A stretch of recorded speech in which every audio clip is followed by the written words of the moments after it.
자, 상황학습 이론을 보시겠어요? 상황학습 이론이니까 상황을 굉장히 중요시하겠죠. 그래서 상황학습 이론은 어떻게 생각을 하느냐? 학습이라는 게 학습이 이렇게 노드들이 있다고 얘기를 합니다. 노드들. 그리고 노드들이 있으니까 노드를 교점이라고 얘기하는 거예요. 교차할 때의 교점이 아니고요. 어떤 근거가 되는 그 어떤 그 지점이라는 뜻으로 교점이라고 얘기하는 거예요. 노드가 이렇게 있으면 노드가 그냥 따로 떨어져서 노는 게 아니고 노드 간에 연결이 이렇게 링크지가 있다고 보는 거죠. 그런데 이 링크지, 이 노드 간의 연결이 확장이 된다면 학습이 일어난 것이다 라고 얘기를 하는 거예요. 이 보시면 나오죠. 다양한 교점 간의 연결의 확장이 학습이다. 이렇게 생각하시는 거예요. 그래서 이 노드 간의 연결이 어떤 네트워크를 구성하면 그게 이제 망이 되는 거죠.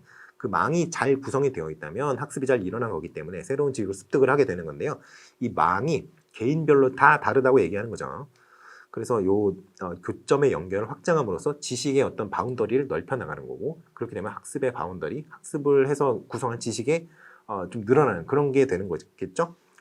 자, 그래서 여기 이제 이 노드들이 바로 이 상황이라고 하는 겁니다. 상황을 구성하는 요인들이 바로 이 노드들이에요. 자, 그래서 교수 매체라든가 여기 학습 과제, 배경지식, 학습 환경 이런 것들이 전부 이 노드에 해당되는 겁니다.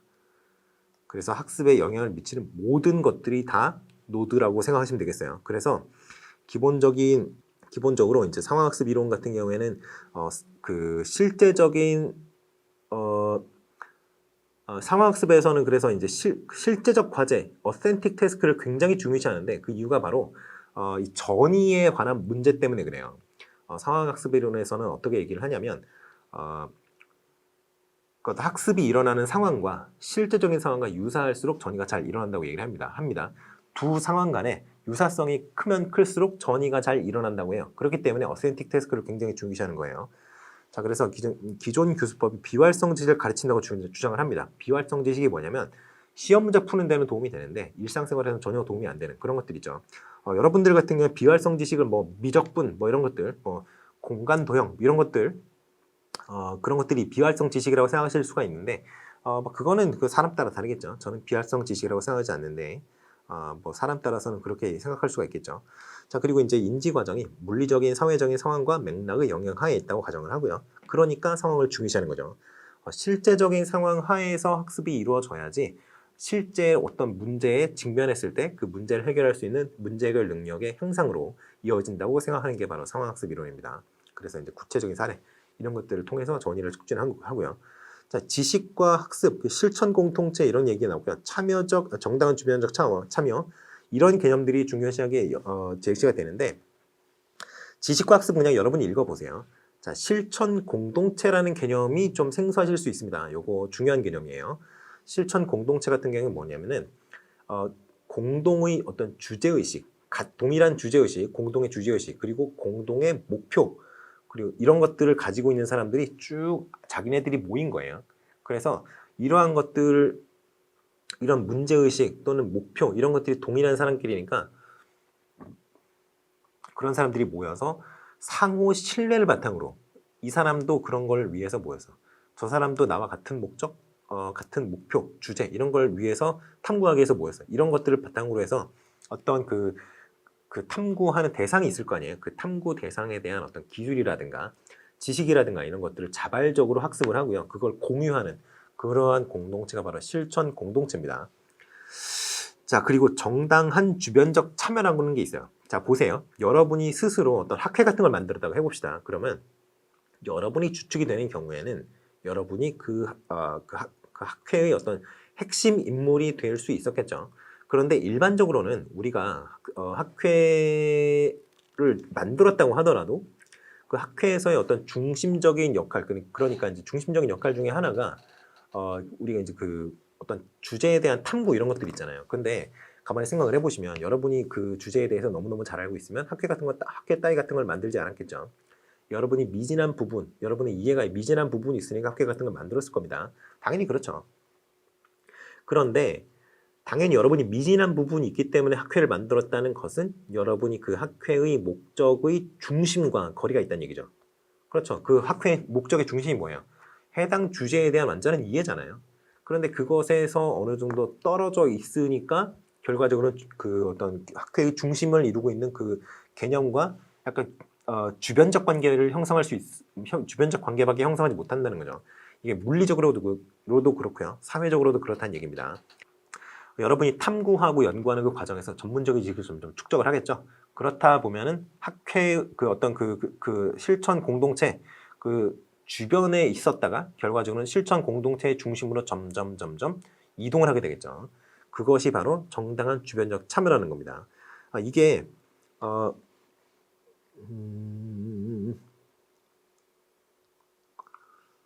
여기 보시면 나오죠. 전문적 지식과 기술을 축적함으로써 점차 전문가로서 공동체에 참여하는 과정, 이게 바로 정당한 주변적 참여예요. 이게 정당한이라는 단어가 들어가다 보니까 타인으로부터 뭐 인정을 받고 인정을 받지 않고 뭐 이런 식으로 여러분이 오해를 하실 수가 있는데, 물론 그러한 과정들도 약간씩 이해는 갑니다. 그렇게 이해를 나중에 듣고 보면. 왜냐하면 내가 전문가로서의 어떤 자격을 점점 획득해가는 과정이 정당한 주변적 참여라고 하는데, 그 전문가로서 인정받는 게 누구한테 인정받아요? 타인에게 인정받잖아요. 그러니까 그게 정당화된다는 거니까 어떻게 보면은 정당한 주변적 참여가 그런 의미에서 그렇게 생각할 수도 있겠구나 싶기는 한데요. 아무튼 요거는 그냥 용어를 통째로 외워놓으세요. 정당한 주변적 참여랑 실천 공동체, 요거는 그 상황학습이랑 굉장히 밀접한 관련이 있는 그런 키워드라고 하겠습니다. 그래서 요거 이런 것들이 나온다. 그러면 상황학습 이론이구나, 이렇게 생각하시면 되겠어요. 교수 원리에서는 실제적 과제를 굉장히 중요시한다 그랬죠. 이게 왜 그러냐? 전이가 일어나는 그 장면이 언제 일어나냐면 언제 잘 일어나냐면 학습했을 때의 그 상황과 그 다른 상황이 환경적으로 맥락적으로 유사하면 유사할수록 그 전이가 잘 일어난다고 얘기를 하기 때문에 이 실제적 과제라는 것이 굉장히 중요시 되는 겁니다. 왜냐하면 우리가 문제를 해결해야 되는 상황은 실제적 상황 정도가 아니라 진짜 실제로 리얼로 그렇게 하게 되는 거니까요. 그래서 실제적 과제가 현실 세계에서 실제로 경험할 수도 있는, 경험할 법한 그런 문제가 바로 실제적 과제가 되는 거예요. 자, 그래서 쭉 읽어보시면 되고요. 이제 정착학습을 보시겠어요. 정착학습은 상황학습 이론이랑 또 이것도 비슷해요. 이거는 앵커드 수업, 뭐 정황 수업 이렇게도 얘기를 하는데, 상황학습이랑 굉장히 유사한데 다른 점이 있다면 이거는 이제 테크놀로지를 많이 활용을 한다는 점입니다. 그래서 기술적인 어떤 활용 측면이 좀 부각된 그런 학습 이론이에요. 자, 그래서 이 테크놀로지를 활용한다면 좀 더 실제적인 상황을 학생들에게 제공을 할 수가 있겠죠. 뭐 요즘에 그 실제적인 상황을 제공해주는 아주 훌륭한 그 기술 중에 뭐가 있어요? 뭐 이런 거 있죠. VR, AR 이런 거 있죠. 그래서 그 VR 같은 경우는 버추얼 리얼리티인데 AR이 뭐 어그멘티드 리얼리티인가 뭐 그렇죠. 그래서 현실 세계의 어떤 그 현실 세계에다가 가상 세계를 더 씌워서 보여주는 그런 것들이 이제 AR이고요. 아예 그냥 가상 현실만 보여주는 게 VR이고 뭐 그렇습니다. 근데 아무튼 그런 테크놀로지를 활용을 한다면 조금 더 현실적인 실감나는 그러한 어떤 그 학습 환경 같은 거, 그 문제 상황 같은 거, 이런 것들을 제시할 수가 있겠죠. 자, 그래서 공학에 기초한 학습 방법이다. 그래서 이제 이런 것들이 좀 상황학습과 정착학습이 이런 점에서 좀 차이가 난다, 이렇게 말씀드릴 수 있을 것 같아요. 자, 그리고 뭐 학습자가 주도를 한다는 거, 이런 건 뭐 당연한 거고요. 소규모 그룹 활동, 이런 것들이 좀 이루어진다. 이게 왜 그러냐면 너무 많은 사람들이 한꺼번에 학습을 하게 되면은 의견을 개진할 어떤 그 확률이 낮아지죠. 그리고 의견을 개진할 수 있다고 하더라도 그 시간이 좀 줄어들거나 그런데 그게 좀 교육적으로는 바람직하지 않다라고 얘기를 하는 겁니다. 그리고 학습자의 역할 같은 경우에는 학습 교재는 앵커를 내포하는데 학습자는 이 학습 교재를 능동적으로 저렇게 매니퓰레이션을 해야 하는 그런 그 사람이 되겠죠. 그러니까 쉽게 말해서 학습 교재를 가지고 그 정보를 막 자기가 스스로 막 탐독을 하고 그 학습 교재에서 뽑아낸 그런 정보들을 가지고 요거를 요렇게 해가지고 어떤 자기가 직면한 문제를 해결하는 데 사용하는 그런 능동적인 사람이 이제 여기서 그 정착학습에서의 학습자입니다. 교사는 어떤 사람이겠어요? 그러면 교사는 요걸 도와줄 건데 요렇게 해서 문제를 해결하는 과정을 도와주는 사람이 교사겠죠. 다시 한번 말하지만 구성주의에서 선생님의 역할은 조력자, 가장 중요한 게 조력자고요. 두 번째가 공동학습자입니다. 이 두 가지가 제일 중요해요. 선생님의 역할로서. 자, 교사의 역할은 그래서 이제 그런 이렇게 해서 지식을 만들어서 나름대로 딱 만들어가지고 그 문제를 해결하는 과정을 도와주는 사람인데 그 문제를 제시하는 사람이기도 하죠. 문제 상황을 제시하는 사람이기도 합니다. 그래서 실제적 문제 상황 또는 실제적 과제를 제시하는 사람이 교사가 되겠습니다. 절차는 이렇게 돼요. 탐구 단원 설정, 앵커 설정, 제시, 앵커 토의, 그리고 탐구 문제 설정, 집단 조직, 탐구 수행, 탐구 결과 발표. 이렇게 이제 좀 복잡하게 되어 있는데 이러한 절차를 거쳐서 정착 학습이 이루어진다. 이렇게 생각하시면 되겠습니다. 자, 문제 중심 학습 보시겠어요? 문제 중심 학습. 자, 문제 중심 학습이 이게 책들이 의견이 분분해요. 자기네 멋대로 막 써놨어요. 뭐 1970년대에 나왔다는 사람도 있고 50년대에 나왔다는 사람도 있고 다 거짓말이고요. 제가 이 문제 중심 학습 모형을 직접 제시했던 그 베로와 템블린 교수 이 두 분 중에 이제 베로 교수였나? 베로 교수가 쓰신 논문을 봤습니다. 그 아티클을 봤어요. 아티클을 보니까 장인애들이 1960년대에 만들었다고 하더라고요. 60 몇 년에 만들었는지까지는 정확하게 얘기는 안 했습니다. 여기 밑에 보시면 36번에 나오죠. 베로 교수가 얘기를 했네요. 그래서 Problem Based Learning이 약학 분야에서 그래서 이제 그 언제 나왔느냐 얘기를 했을 때 요 논문에 나옵니다. 여기 New Directions for Teaching and Learning 1996년에 나온 아티클인데 여기 3페이지에서 12페이지에 이분이 그런 얘기를 해놨어요. 여기 어딘가에 해놨습니다.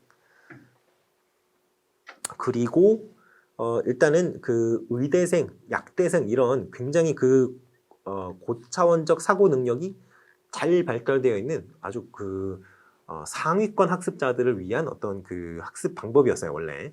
그래서 의사나 약사들이 평상시에 접하는 특히 의사들이 접하는 문제들 같은 경우에는 사람의 몸이라는 게 그렇게 기계처럼 아주 잘 구성되어 있는 게 아니잖아요. 물론 잘 구성되어 있습니다만 우리가 구조를 쉽게 파악할 수 있도록 그렇게 구성되어 있는 게 아니죠.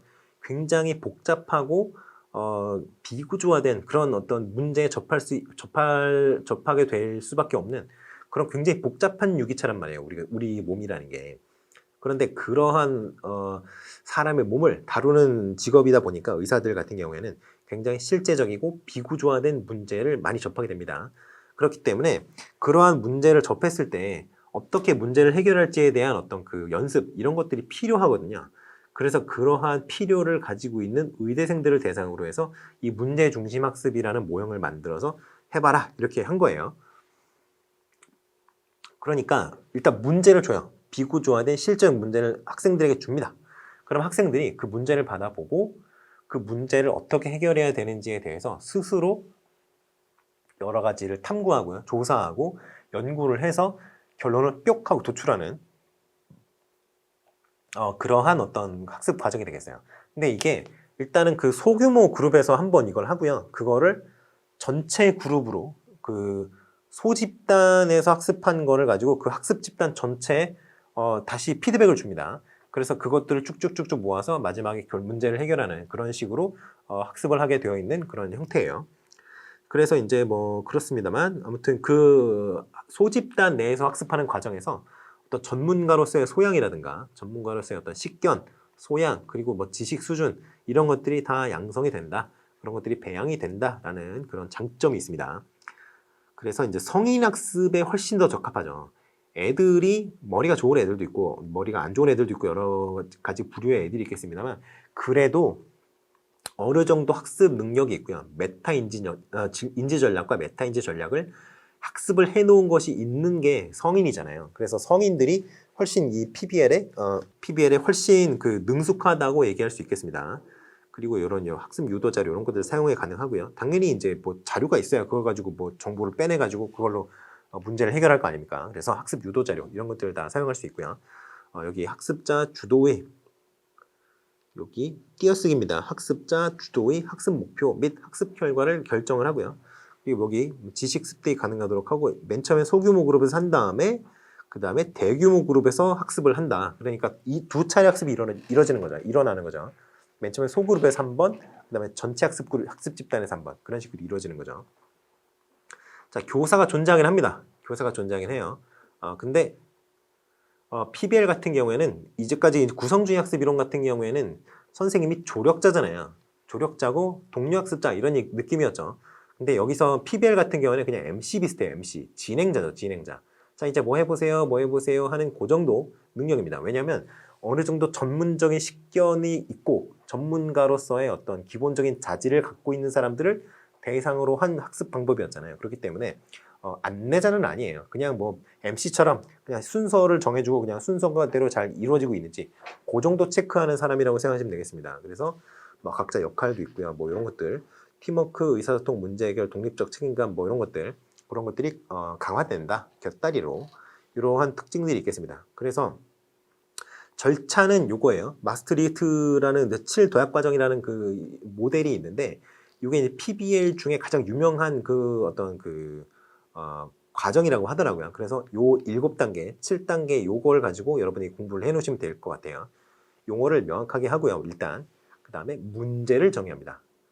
문제를 정의할 때 이때 여기 용어를 명확하게 했던 요 단계에서 정의한 명확하게 뜻을 정의한 용어를 가지고 문제를 정의를 하겠죠. 그리고 이제 문제 해결을 위해서 브레인스토밍을 하겠죠. 그리고 브레인스토밍한 데이터 중에 필요한 것들, 뭐 쓸모없는 거 다 버리고 필요한 것들을 가지고 와서 가설을 수입을 하겠죠. 그리고 학습을 실제로 한 다음에 그 다음에 개별학습을 합니다. 개별학습을 한 다음에 다시 종합을 하겠죠. 그렇게 해서 이제 학습이 완료가 되는 그러한 절차를 보실 수가 있습니다.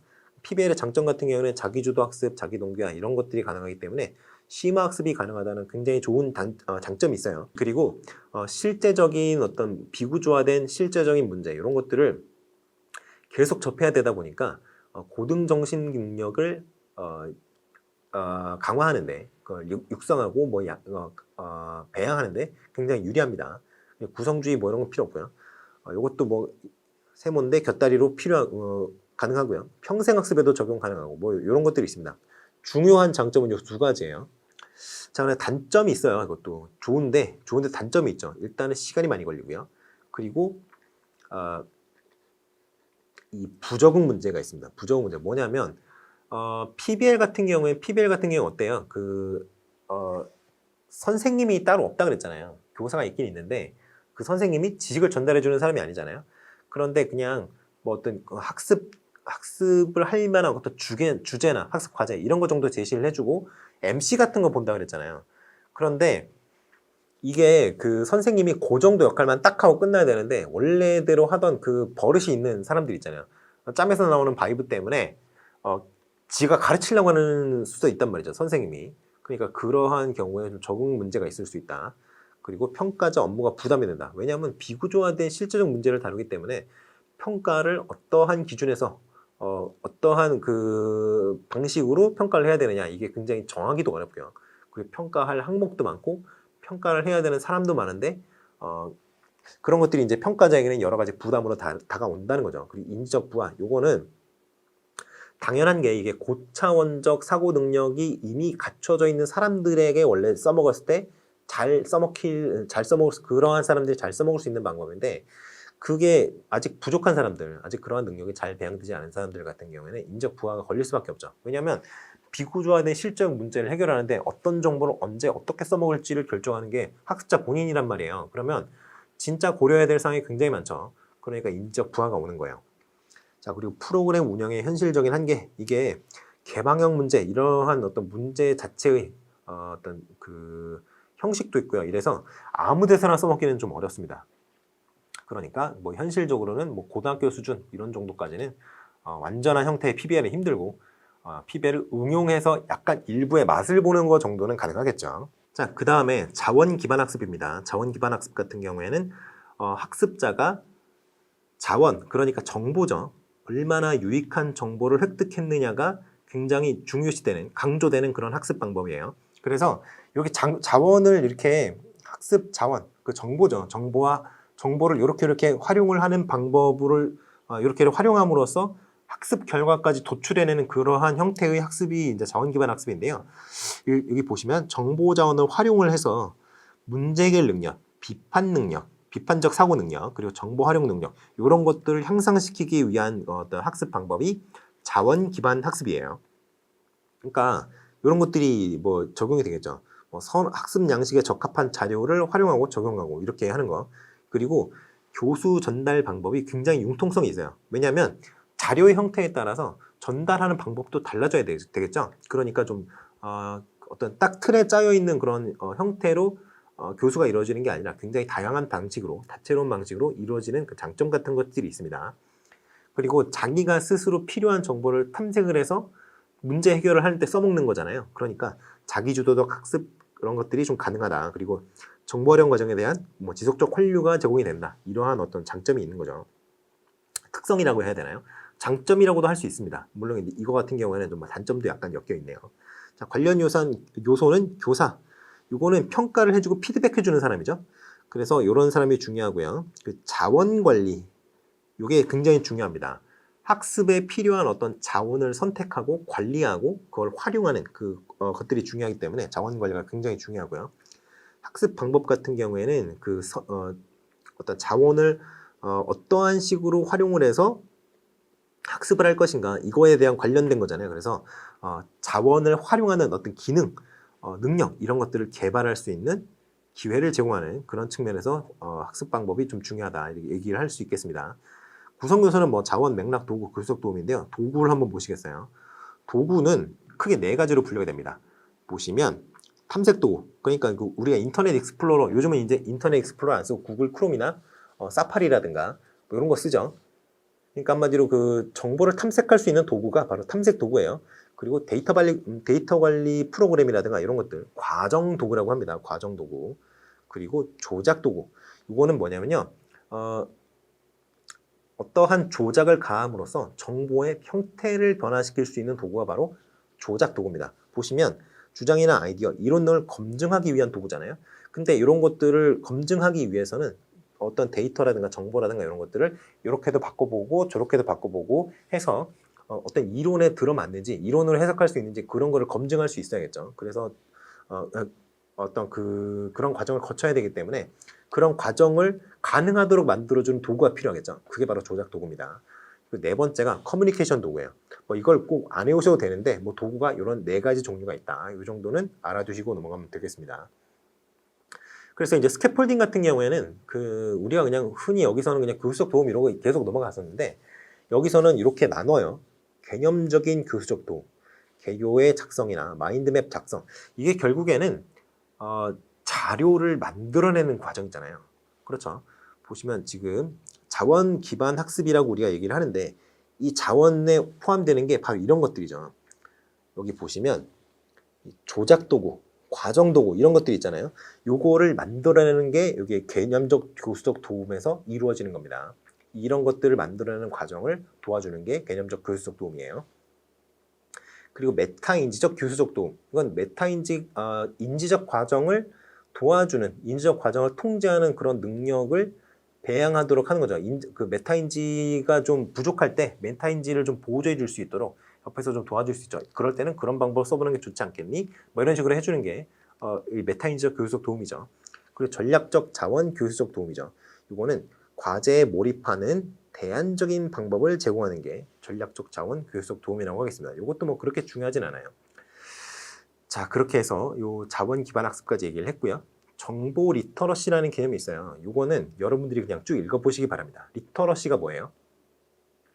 어떠한 도구를 활용을 하는 능력이 바로 리터러시죠. 우리 그냥 리터러시라고 하면 문해 능력이라고 얘기를 하잖아요. 이거 뭐예요? 글자를 읽고 그 글자의 그 어떤 활자, 철자 이런 것이 의미하는 바를 우리가 해석하고 이해하는 능력이 바로 리터러시잖아요. 이게 정보 리터러시니까요. 정보를 이해하고 활용하는 능력이라고 생각하시면 되겠습니다. 그래서 쭉쭉쭉쭉 내려가시다 보면은 정보 리터러시의 핵심인 요 4가지라고 얘기를 해요.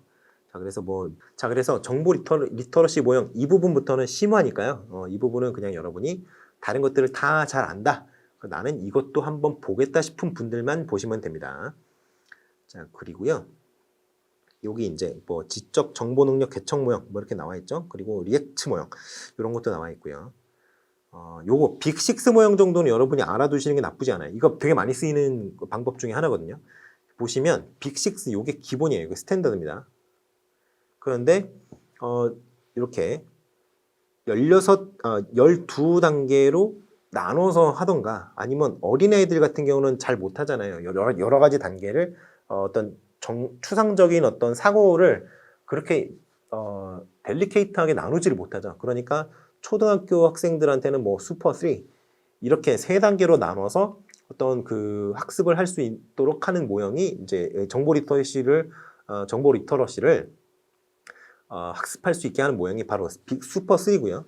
그리고 좀 고등 사고 능력이 좀 발달이 되어 있는 학습자들한테는 이제 리틀 12 이 굉장히 세분화해서 그 정보를 어떤 그 정보를 처리하도록 하는 그런 모형이 바로 요 빅6 모형이에요. 그래서 요거 정도는 알아두시면 나쁘지 않습니다.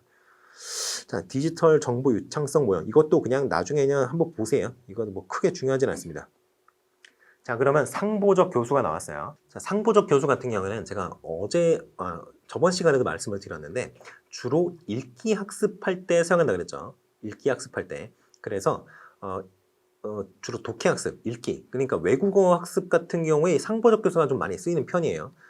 그런데 외국어 학습뿐만이 아니라 국어 학습 같은 경우 국어 시간에도 이런 거 좀 쓰이는 편이죠. 주로 언제 쓰이냐면요. 요거는 초등학교에서 많이 씁니다. 초등학교에서 유치원이나 초등학교에서 많이 써요. 왜 그러냐면 요 상보적 교수 같은 경우에는 선생님이 먼저 어떠한 형태로 이제 구현이 되어 있느냐면 단계 이런 거 밑에 단계 나오잖아요. 요 단계 말고 요거를 한번 주목을 해보세요. 요건 단계는 아니고요. 요렇게 장면이 이렇게 나타납니다. 먼저 선생님이 책을 읽어요. 그리고 여기서 선생님이 직접 말을 하는 겁니다. 말을 이렇게 해요. 야, 여기서 작가는 왜 이러한 말을 했을까? 이러한 말을 썼을까? 여기서 A라는 사람은 왜 이런 말을 했을까? 한번 생각을 해볼까? A라는 사람이 앞에서 말했던 내용이 이런 내용이니까 이러한 내용들 2가지, 3가지를 함께 고려를 했을 때 공통적인 정보를 추출할 수 있겠지. 그렇다면 작가는 독자가 이러한 정보를 잘 파악할 수 있도록 이렇게 배치한 것 같아. 이런 식으로 메타인지 전략을 직접 활용하는 그 방법을 보여줘요. 인지 전략과 메타인지 전략을 활용하는 방법을 보여줍니다.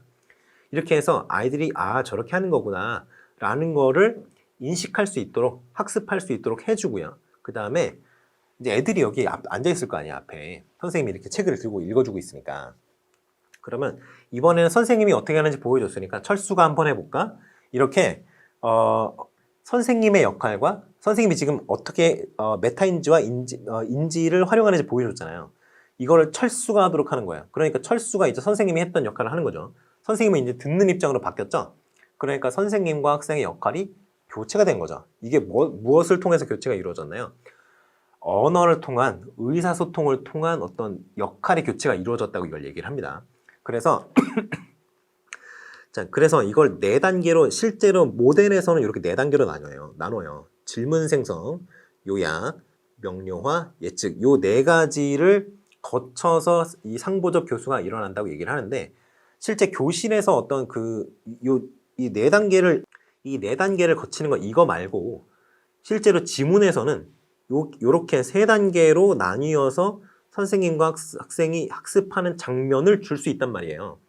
이렇게 3단계로 나뉘어서 장면만 주고 이 장면을 설명할 수 있는 뭐 학습 모델의 뭐 어떤 부분을 상보적 교수죠. 이게 상보적 교수에 입각해서 뭔가를 뭐 해설해라 이런 식으로 문제가 나오면 이것만 외우고 있다가는 질문 생성, 요약, 명료화, 예측 이것만 외우고 있다가는 그냥 못 푸는 거죠. 상보적 교수는 아는데 못 푸는 거죠.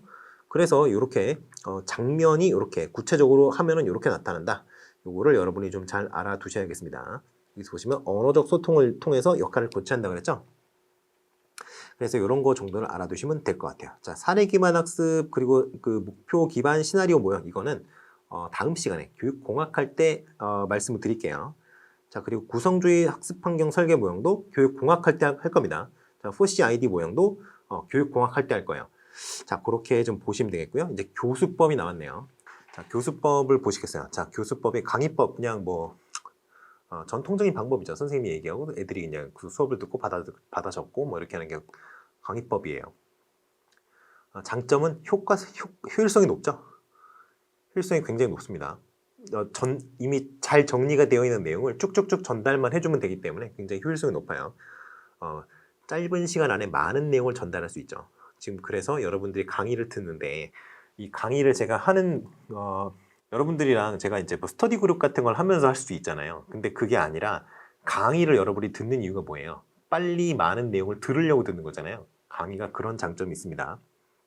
그리고 이게 제가 여러분을 직접 보지 못해서 여러분의 수준에 맞춰서 강의를 해드리지 못하는 어떤 단점은 있는데 직접적으로 대면 접촉을 하면서 강의를 한다면 여러분의 표정을 보고 제가 강의 수준을 조절할 수가 있죠. 그래서 융통성이 어느 정도 확보가 됩니다. 그리고 뭐 동기화도 가능하고요. 학습 환경이 이제 변경될 수도 있습니다. 왜냐면 이거 사람은 사실 입만 있으면 되잖아요. 주둥이만 살아 있으면 되잖아요. 어떻게 보면. 그러니까 학습 환경이 좀 달라지더라도 강의는 언제나 제공이 가능하다. 사실 여러분들도 뭐 핸드폰 들고 다니면서 스마트폰 들고 다니면서 앱 깔아가지고 그냥 들을 수 있잖아요. 그런 의미입니다. 자, 그런 단점이 있어요. 다수의 학생을 대상으로 천편일률적인 동일한 내용이 전달되는 거잖아요. 그러니까 학습자의 어떤 특성이라든가 이런 게 무시되고 개별 학습이 힘든 이런 단점이 있습니다.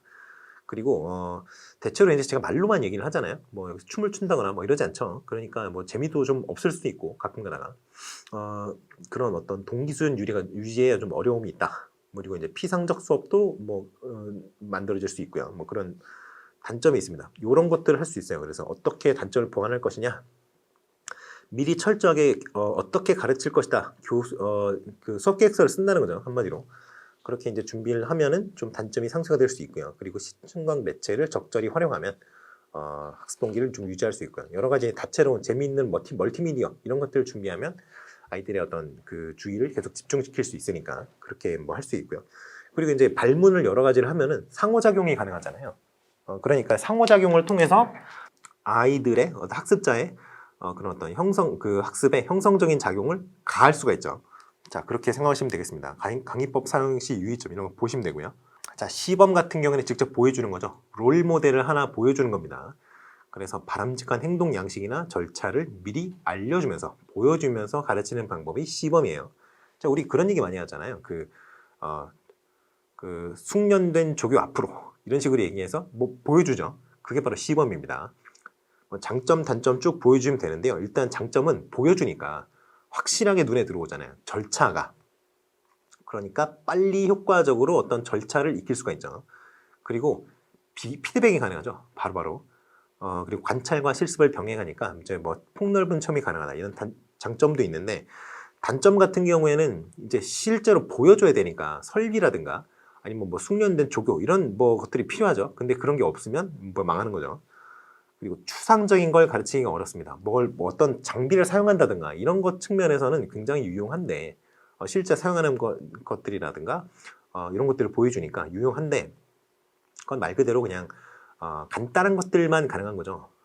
그러니까 좀 어렵다. 그리고 이런 거 전문가를 구해야 된다. 이런 것들 좀 필요합니다. 그리고 요 유의점도 좀 읽어보세요. 뭐 기구의 작동 여부나 안전 여부 이런 것들을 항상 판단을 체크를 하셔야 되는 것들이죠. 사고 나면 안 되니까요. 자, 그럼 문답법으로 넘어갈게요. 선생님이 묻고 학생들이 답하고 이러한 어떤 그 언어적 상호작용을 통해서 학습이 이루어지도록 하는 방법이 문답법이죠. 이거는 학생들이 답을 해야 되잖아요. 그러니까 추상적인 사고 능력을 배양하는 데 굉장히 좋습니다. 뭐 탐구 능력, 비판적인 태도 이런 것들이 뭐 배양이 가능한데요. 일단은 발문에 요령이 있습니다. 요령. 아무렇게나 질문하면 안 되고요. 그리고 아이들이 막 대충 막 헛소리하는 것처럼 대답을 하더라도 혼내지 말아야 돼요. 허용적이고 탐구적인 학습 분위기 조성은 그런 자유로운 분위기에서 나오는 겁니다. 말을 잘못했다고 혼내면 아이들이 대답을 잘 안 하겠죠. 그러니까 허용적이고 탐구적인 분위기가 중요하고요. 그리고 아이들이 어떠한 문제에 대해서 탐구를 해야만 하는 그런 목적의식을 여러분이 심어주셔야 돼요. 그래서 문제의식을 불러온 후 적절한 시기에 제시할 것. 학습을 하겠다는 학습 의지가 고취된 이후에 제시하는 것이 좋습니다. 그리고 너무 어렵거나 너무 쉬운 질문을 하게 되면 애들이 흥미를 잃어버리죠. 적절한 난이도. 언제나 항상 중요합니다.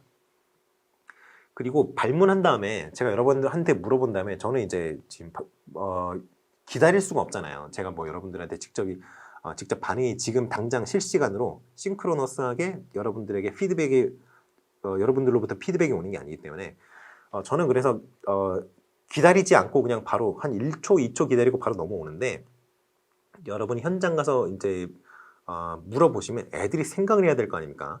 그래서 한 3초 정도, 최소 3초 정도 그 정도는 기다려 주셔야 합니다. 뭐 3초에서 한 10초 정도 사이라고 얘기하시는 분들도 있고요. 그래서 아이들이 생각을 할 수 있는 시간 그것이 좀 제공이 되어야 합니다. 기다리는 게 굉장히 중요해요. 그리고 한 번에 여러 가지 막 뜻이 포함되어 있는 그러니까 여러 가지 의미, 여러 가지 주제 이런 것들이 포함되어 있는 그런 질문을 하지 말고 명확하게 한 번에 하나씩 물어보시라는 거예요. 그것들 뭐 복잡한 개념을 물어보시려면 끊어서 자 A라는 거를 우리가 전체를 생각을 해볼 거야. 그러면은 이렇게 해볼까요? 예시를 한번 들어봅시다. 그러면 자 우리가 짜장면을 만드는 방법을 공부를 해볼 거야. 자, 짜장면을 하려면 재료가 뭐가 필요할까? 이렇게 해서 기다리고 아이들이 뭐 얘기를 하겠죠. 고기, 뭐 짜장면, 면, 뭐 짜장 뭐 이렇게 얘기하겠죠.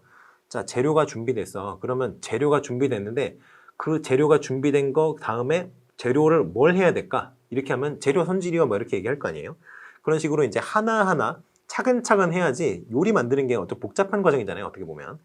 그러니까 그런 것들을 차근차근 연쇄적으로 해야지 한 번에 자 그러면은 뭘 해야 되는지 처음부터 끝까지 다 써봐 이렇게 하면 안 된다는 거예요. 자 그리고 최소 3초 뭐 이런 거 얘기하고요. 뭐 그리고 요런 거 좀 중요합니다. 간단하거나 부분적인 대답을 하면은 반응을 확장하도록 발문할 것. 그러면 이 어떻게 하는 거냐면 아이가 너무 지엽적인 대답을 내놨어요. 그거를 포함하는 다른 답이 분명히 여러분들이 원하는 답이 있습니다.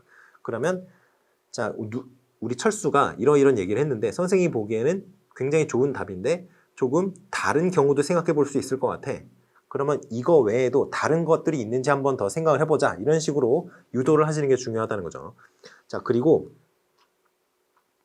폐쇄적인 발문, yes, no, question 이런 거 하면 안 된다는 거죠. yes, no, question 이런 거 하면 안 되고 좀 복합적인 고차원적인 사고를 할 수 있는 그런 어떤 그 오픈형 퀘스천을 던지라는 거예요. 그리고 아이들을 딱 집어서 질문을 하지 말라는 겁니다. 아이들을 집어서 질문하면 그 지목된 아이는 굉장히 부담스럽죠. 틀리면 망신이잖아요.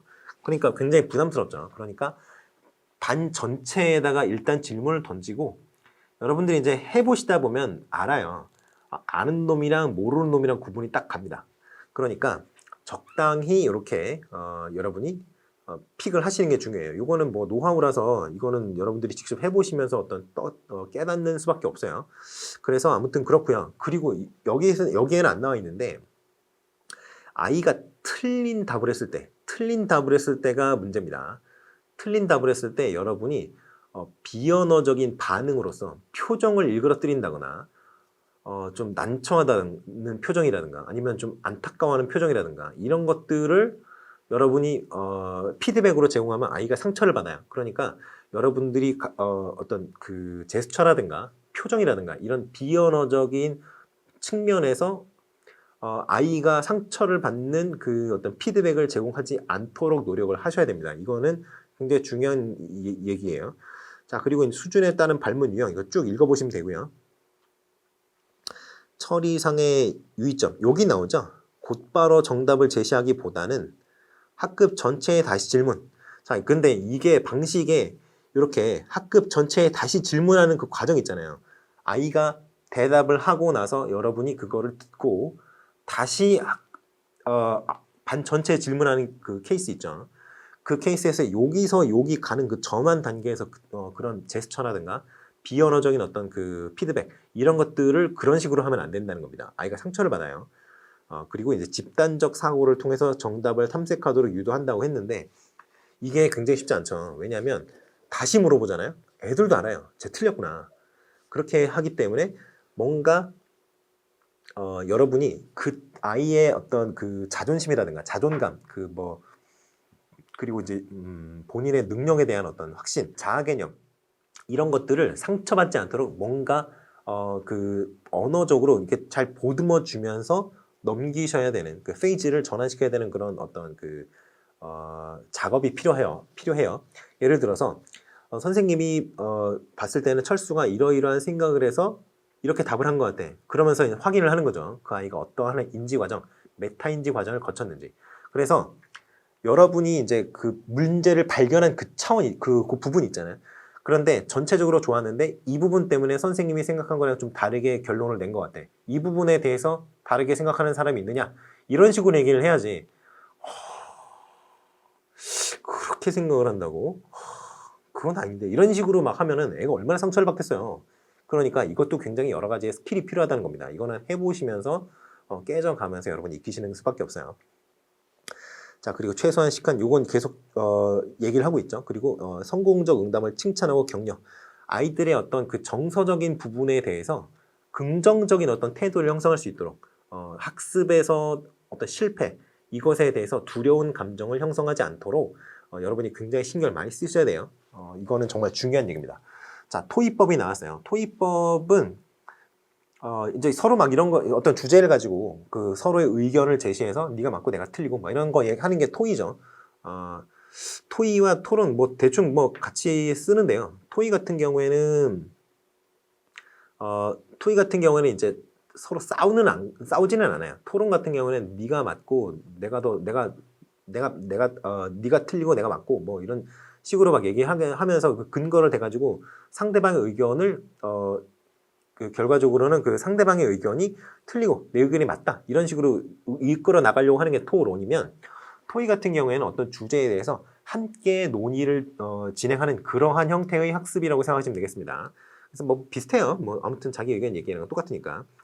그래서 토의법을 한번 얘기를 해볼게요. 그래서 토의법 같은 경우에는 장점은 동시에 여러 사람이 학습 과정에 참여를 하게 되죠. 왜냐하면 그 회의가 있는 회의에 참여를 해야 되니까요.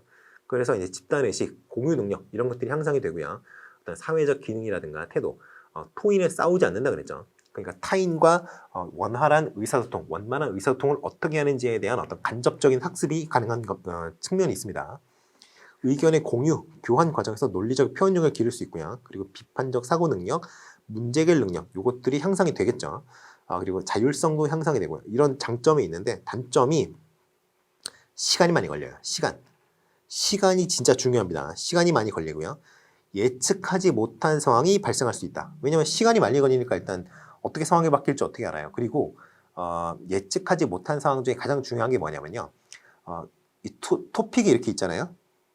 예를 들어서 어떤 딸기가 맛있는 딸기인가, 이것에 대해서 토의를 한다고 해봅시다. 그럼 뭐 색깔을 얘기할 수도 있고요. 모양을 얘기할 수도 있고요. 그 만져봤을 때 단다는 거 이런 거 얘기한단 말이에요. 그런 거 얘기할 수 있을 거란 말이에요. 그런데 딸기에 대해서, 맛있는 딸기에 대해서 얘기를 해야 되는데 근데 난 딸기 별 맛없는 것 같은데 자몽이도 맛있지 않아요? 뭐 이런 식으로 주제에서 벗어나서 그 토의하는 그 과정 자체가 표류할 수 있다는 겁니다. 그게 바로 예측하지 못한 상황이라고 얘기하는 거예요. 그리고 토의 허용적인 특성, 누구나 다 말을 할 수 있잖아요. 그리고 굉장히 어떤 딱 짜여져 있는 어떤 규정의 어떤 틀에 맞춰서 이게 토의가 진행되는 게 아니죠. 왜냐하면 말이라는 게 거의 무한대로 여러분이 생성할 수 있기 때문에, 그리고 누가 언제 말할지 어떻게 알아요? 그렇잖아요. 그렇기 때문에 이게 학습자들이 학습에 집중하지 않고 그냥 이거 너무 지겨운데 막 이런 식으로 이탈할 수 있다는 거죠, 학습에서. 자, 그리고 참여자가 문제에 대해서 관심이 없거나 그러면 이탈되겠죠. 그리고 사전 지식이 없는 경우, 아는 게 아무것도 없는데 뭘 얘기를 합니까? 그렇죠. 이런 경우에는 그냥 토의가 모양만 그렇게 유지가 되는 그러한 형태로 굉장히 비효율적 학습이 될 수 있는 그러한 단점이 있습니다. 그리고 소수의 의견이 무시되거나 경시되기 쉽다. 이러한 단점도 있죠. 자, 토론 기법을 볼까요? 토론 기법은 이런 것들이 있습니다. 그래서 뭐 자유토론형 기법은 뭐 동식적인 토론 기법 뭐 이렇게 돼 있는데요. 밑에 나오니까 밑을 한번 보시죠. 자, 원탁 토의는 그냥 기본적인 토의 방법이에요. 그냥 그 우리가 이제 라운드 테이블이라고 얘기하잖아요. 그 원탁 회의사 할 때 나이트 오브 더 라운드 테이블 이렇게 얘기를 하죠. 그래서 그냥 모여 앉아가지고 그냥 자유롭게 얘기하는 거예요.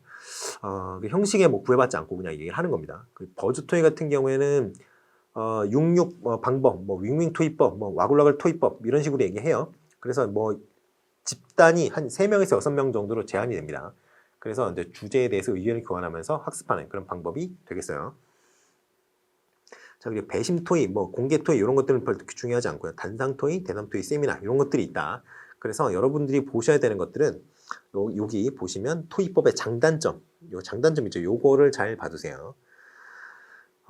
그리고 이제 문제 해결 학습으로 넘어가겠습니다. 문제 해결 학습은 문제 해결법을 학습에 적용한 거예요. 그래서 문제 해결 방법, 문제를 해결하는 그 여러 가지 과정들이 있잖아요. 우리가 흔히 문제를 접했을 때. 그 과정들이 학습에 적용이 되면 어떨까라는 그 차관에서 비롯해서 이 방법이 나온 겁니다. 그래서 이 문제를 해결하는 과정에서 문제라는 것이 보통 또 구조화되어 있지 않은 경우가 많기 때문에, 그리고 실제적인 경우가 많기 때문에 그 과정에서 문제 해결에 필요한 지식을 습득할 수가 있고요. 기능도 습득할 수가 있고, 그리고 문제에 어떻게 접근을 해야 되는지 그런 태도 같은 거, 그 정서적인 측면도 좀 배양이 가능하죠. 그래서 이런 것들이 좀 종합적으로 획득이 될 수 있도록 하는 방법이 문제 해결 학습입니다. 자, 그래서 요거는 뭐 반성적 사고 뭐 이런 거에 기반하고 있다 이러는데 그건 뭐 중요한 게 아니고요. 절차가 이렇게 되어 있습니다. 문제가 제기가 돼요. 그러면 그 문제가 제기가 되면은 문제를 어떻게 해결할 것인지에 대해서 계획을 먼저 수립을 해야겠죠. 자, 계획이 섰어요. 그러면 문제 해결에 필요한 어떤 자료들이 있을 거 아닙니까? 그 필요한 정보들, 그것들을 수집을 해서 분석을 합니다. 그리고 실제로 이제 학습 활동을 하죠. 이게 바로 문제 해결이 실제적으로 일어나는 단계입니다. 그리고 나서 결과 뿅 하고 나왔어요. 그럼 결과에 대해서 검토를 해봐야겠죠. 피드백이 이루어지는 단계가 요 단계입니다. 여기서 다시 피드백이 이루어지는 단계겠죠. 그래서 어디가 문제인지 문제점이 찾아지면 다시 글로 가는 거예요. 여기 문제 제기 단계는 아니고 문제 해결 계획이 잘못되면 일로 가고요. 아니면 여기로 가고 여기로 갈 수도 있고, 이렇게 피드백이 이루어지는 단계가 바로 결과 검토 이후에 나타나는 단계입니다. 그래서 이렇게 보시면 되고요. 장단점이 있어요. 항상 장단점이 중요하죠. 장단점 같은 경우에는 그 실제적 문제를 다루기 때문에 고차원적 사고 능력, 그리고 문제 해결 능력 이런 것들을 배양할 수 있다는 장점이 있어요. 고등정신 능력 기르는 데 유용하고요. 자발적인 어떤 학습을 통해서 자발적 학습자, 주인의식이 있는 학습자, 어토너머스 러너 이런 것들이 될 수 있다. 학습자가. 그런 장점은 있는데 단점도 있어요. 일단은 문제 해결 학습이라는 게 어떤 문제를 중심으로 하잖아요. 그럼 문제와 관련된 어떤 지식들을 학습을 하는 데는 좋아요. 그런데 일반적으로 이런 문제들은 좀 구체적인 경우가 많아요. 구체적인 경우가 많다는 게 뭐냐면 굉장히 영역 특수적인 경우가 많단 말이죠. 그 문제가 발생할 만한 그 특수한 상황에서의 문제 해결 학습에서의 어떤 문제로 제기가 되는 경우가 굉장히 많습니다. 그러다 보니까 일반적인 어떤 지식이라든가 이런 것들을 습득하기 어려워요. 정의가 잘 안 된다는 얘기죠. 그래서 체계적인 학습이 좀 어렵다. 그러면 기초학력 배양도 좀 난감하다. 이렇게 되겠죠. 그리고 노력에 비해서 성취가 적다. 강의법 보세요. 강의법 어때요? 빠른 시간 안에 굉장히 많은 정보를 때려박을 수가 있죠. 근데 이 문제 해결 방법은 어때요? 내가 문제가 뭔지 정의를 해야 되고요. 그 어떤 그리고 이제 계획도 세워야 되지, 정보도 어디서 찾아야 되지, 분석해야 되지, 굉장히 할 게 많죠. 그러니까 너무 시간이나 어떤 노력이 많이 들어가는데 그거에 비해서 그런 단계를 거쳤다고 해서 문제 해결이 다 되느냐? 그것도 아니죠. 그러니까 노력이 들어간 거에 비해서 결과가 너무 똥망으로 나올 수 있다. 이런 얘기를 할 수 있는 겁니다. 그리고 또 하나가 있는 게 이게 체계적이지 않다 그랬잖아요. 학습이. 그러다 보면 일관성도 부족하죠. 해지죠. 그런 어떤 단점들이 있습니다.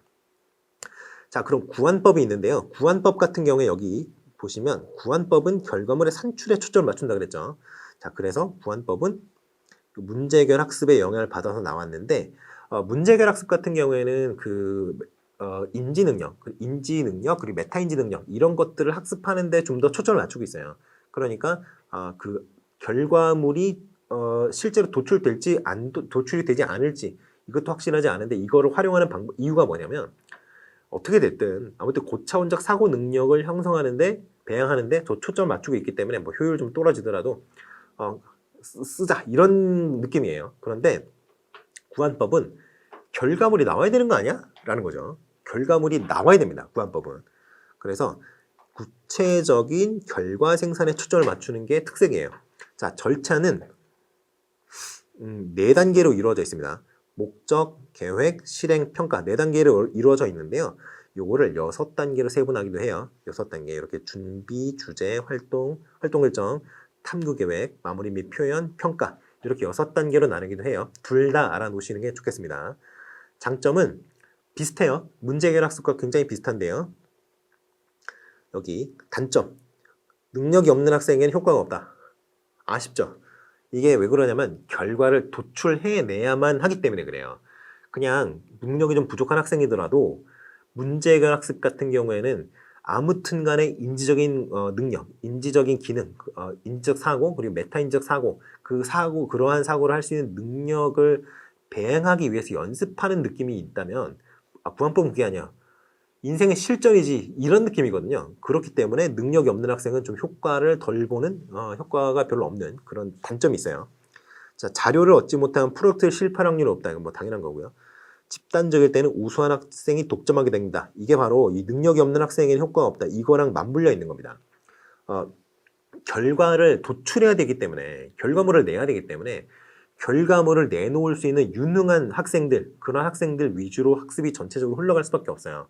그러면 능력이 좀 부족한 학생들은 학습에서 소외가 되다 보니까 학습의 기회를 직접적으로 또는 간접적으로 약간 박탈당하는 그런 어떤 단점이 있는 것이죠. 그래서 문제학습과 문제해결 학습이랑 구안법이랑 이렇게 공통점 차이점을 제가 실어놨으니까 학습을 하십시오. 자, 사회탐구 모형, 탐구학습 모형이라고 하는 게 있습니다.